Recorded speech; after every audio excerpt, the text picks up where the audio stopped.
से हिजबुल्लाह उस पर हमला न कर सके। और ये सिर्फ कोई ख्याली पुलाव नहीं है।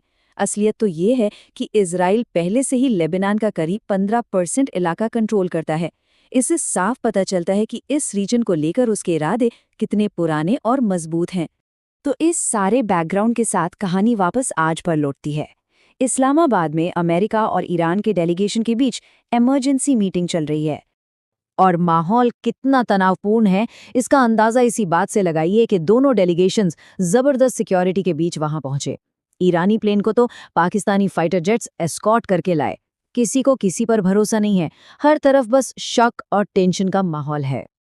अब बातचीत की टेबल पर क्या हो रहा है? देखिए, दोनों ही पक्ष अपनी अपनी बात पर अड़े हैं। ईरान चाहता है कि उस पर लगे सारे आर्थिक प्रतिबंध यानी सैंक्शंस हटाए जाएं। वहीं अमेरिका की पहली जिद है कि हॉर्मुज़ को तुरंत खोला जाए। मतलब एक मुश्किल डेडलॉक बना हुआ है। अब सवाल ये है कि व्हाइट हाउस इतनी जल्दी में क्यों है? हाँ, दुनिया की इकोनॉमी तो दांव पर है ही, लेकिन व्हाइट हाउस पर एक बहुत बड़ा घरेलू प्रेशर भी है, जिसके चलते उन्हें ये डील जल्द से जल्द करनी है। देखिए, अपने ही घर में व्हाइट हाउस की काफी किरकिरी हो रही है। मीडिया उन्हें घेर रहा है, ऊपर से मिड टर्म इलेक्शन भी सिर पर हैं। ऐसे में गैस की बढ़ती कीमतें और एक फॉरेन पॉलिसी फेलियर, एडमिनिस्ट्रेशन ये बिल्कुल भी अफोर्ड नहीं कर सकता। तो एक फॉरेन समाधान निकालने का प्रेशर बढ़ता ही जा रहा है। तो अब सिचुएशन क्या है?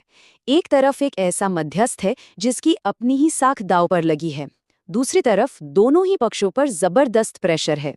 ऐसे में इस बातचीत का नतीजा क्या निकलेगा, कुछ कहा नहीं जा सकता। सवाल ये है कि क्या यह सौदेबाजी एक बड़े टकराव को रोक पाएगी? ईरान के लिए तो ये बातचीत करो या मरो जैसी है। अगर डील हो गई तो सैंक्शंस हटेंगे और उसकी ठप पड़ी इकोनॉमी फिर से चल पड़ेगी। और अगर वो तेल पर टोल लगाने में कामयाब हो गया तो समझ लीजिए अरबों डॉलर की एक नई कमाई का रास्ता खुल जाएगा। हाँ, चारों तरफ से प्रेशर पड़ने के बाद पाकिस्तान के रक्षा मंत्री ने वो ट्वीट डिलीट तो कर दिया, लेकिन तब तक काफी देर हो चुकी थी। जो डिप्लोमेटिक डैमेज होना था वो तो हो ही चुका था।